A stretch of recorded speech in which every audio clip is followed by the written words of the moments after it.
ओम शांति। आपका प्रश्न है, राशन कार्ड मेरे नाम पर है बट मेरे मायके वाले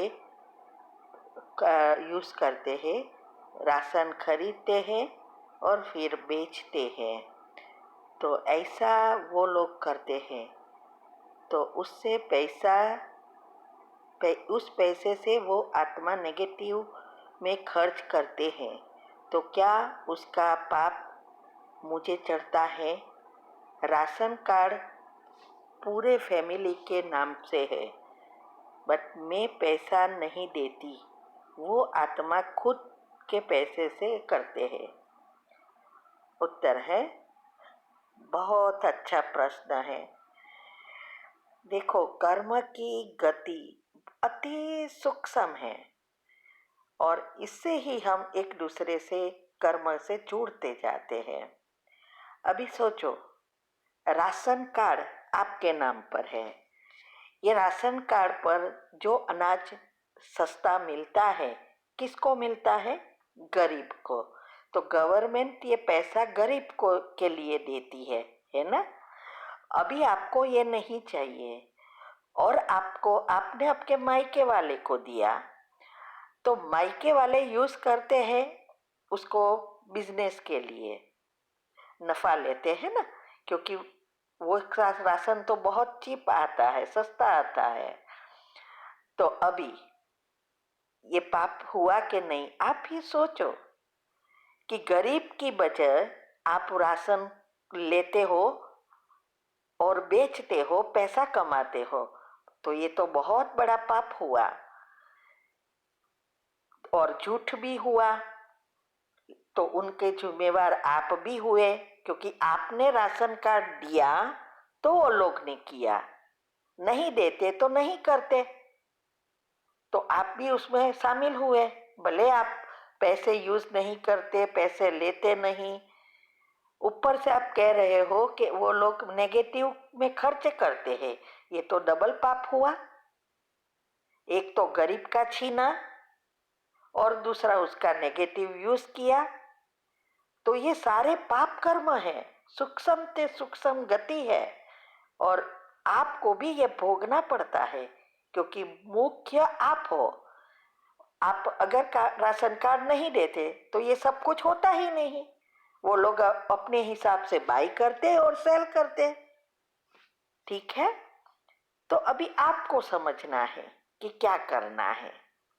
ओम शांति।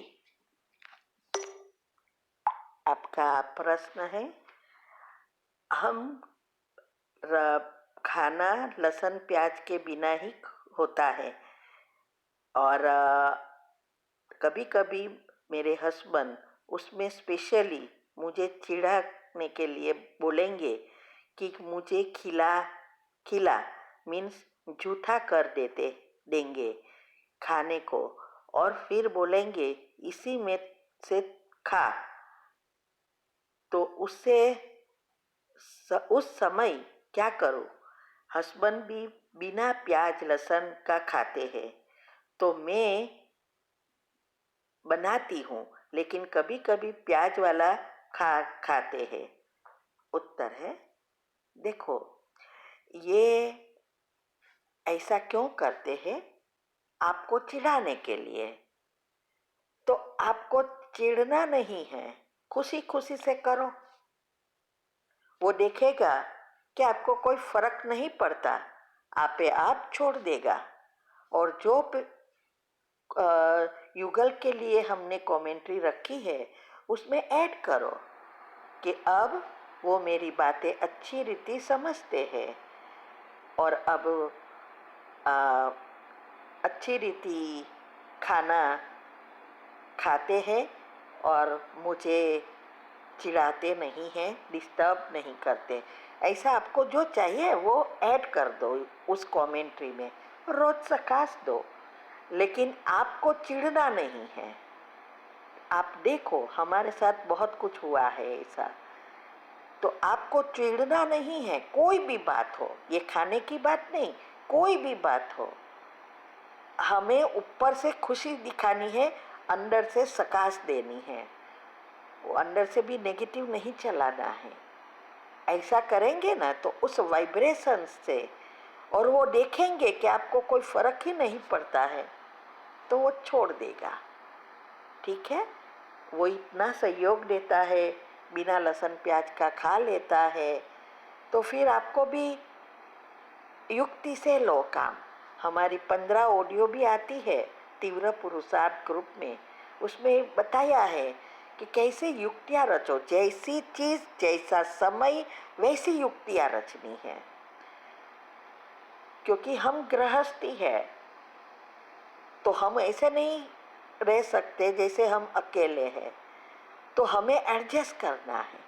हम भी पहले हर बात में चिढ़ जाते थे और तुरंत उसका रिएक्ट कर दिखाई देता था। तो इसके लिए जब हमने युक्तियाँ रचना शुरू किया और योग करना उनके लिए शुरू किया, ऑटोमेटिक सब कुछ बदल गया। इतना अच्छा हो गए, जो हम चाहते थे वैसे हो गए। फिर भी याद रहे कि पेपर तो आएगा, क्योंकि हमारे कर्म भी थोड़े जुड़े हैं, तो कड़े कर्म भी निकलेंगे, क्योंकि सबसे ज़्यादा कर्म उनके साथ है। तो उस समय हमें योग के प्रयोग से ख़त्म कर देना है और एक भी नेगेटिव नहीं चलाना है। तो इसमें कोई प्रॉब्लम नहीं है। ठीक है, ओम शांति। आपका प्रश्न है कि आपकी बहन का बेटा 18 साल का है और उसने 2 साल पहले ही कहा कि उसको लड़के की फीलिंग नहीं आती है, लड़की की फीलिंग आती है, अट्रैक्शन होता है उस तरफ, और वो लड़कियों जैसा कपड़ा पहनना, मेकअप, ज्वेलरी वगैरह बिहेव करता है और हट लेता है। तो अभी प्रश्न यह है कि इसका क्या आध्यात्मिक और वैज्ञानिक रहस्य है। क्या दूसरा प्रश्न है, क्या कुछ किया जा सकता है जिससे वो सहज जीवन जी सके और माता पिता को भी राहत मिले। उत्तर है, देखो, ये कर्म की गति है। ये जो बिहेव कर रहा है उसका पिछला कर्म है, क्योंकि उस अनुसार ही बायोकेमिकल्स उत्पन्न होते हैं और समय पर उस हार्मोन्स बाहर आते हैं।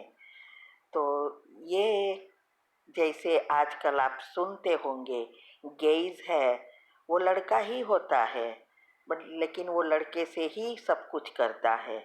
माना लड़के के साथ, कभी लड़की है और वो लड़की के साथ ही प्रेम करती है, शादी करना चाहती है, और वो जो कुछ लड़के से करना चाहिए वो लड़की से करता है। इनको गे कहा जाता है। और दूसरे अभी बहुत निकले हैं, नंबर 6।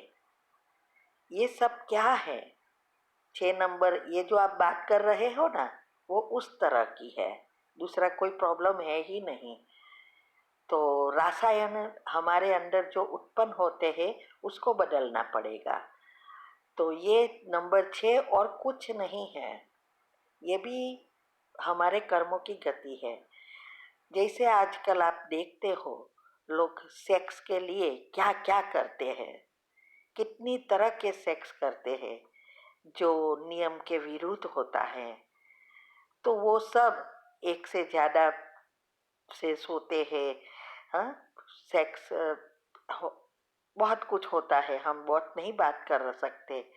तो उसकी धीरे धीरे कई जन्म के अमुक लिमिट के बाहर उसके हार्मोन्स वगैरह चेंज हो जाते हैं और उस अनुसार उसका शरीर तैयार होता है। वही कर्म की गति है, वो पनिशमेंट है कि जिस अंग का आपने दुरुपयोग किया वो अंग धीरे धीरे खत्म होता जाता है।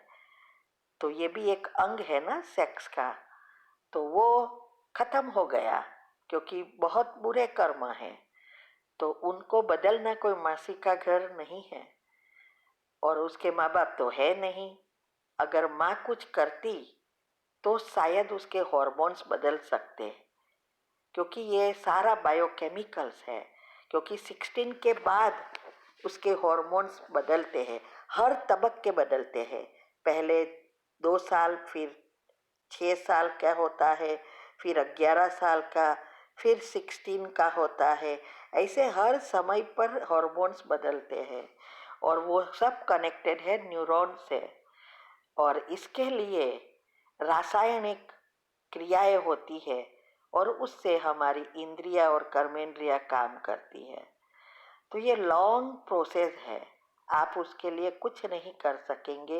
ये तो टाइम वेस्ट टाइम है, क्योंकि वो सब लोग नेगेटिव है और उसमें पॉजिटिव डालना कोई मसीह का घर नहीं है। क्योंकि ये तो पिछला कड़े कर्म है, ये कोई छोटा कर्म थोड़ा है, बहुत कड़े कर्म है। इसीलिए उसको अगर आप वो आपकी बहन अगर कुछ सीखे और ट्राई करे, लेकिन पहला शर्त ही यह है कि जो उसको देख रहे हैं उसका सोचना नहीं है और जो चाहिए वही सोचना है। तो ये करना तो कितनी बड़ी अवस्था करेंगे तब होगा। तो आप चाहो तो कर सकते हो, लेकिन ये टाइम वेस्ट होगा। अगर आपको करना है तो हमने बहुत सारी कमेंट्री रखी है, उस अनुसार आपको बनानी होगी, आपकी बहन से कनेक्शन करना होगा, बहुत कुछ लंबी प्रोसेस है। ठीक है। और आपको भी इसका नेगेटिव चिंतन नहीं करना है, क्योंकि आप तो देवकुल की आत्मा है, तो आपके भी विचार जल्दी पहुंचेंगे। ठीक है। ओम शांति।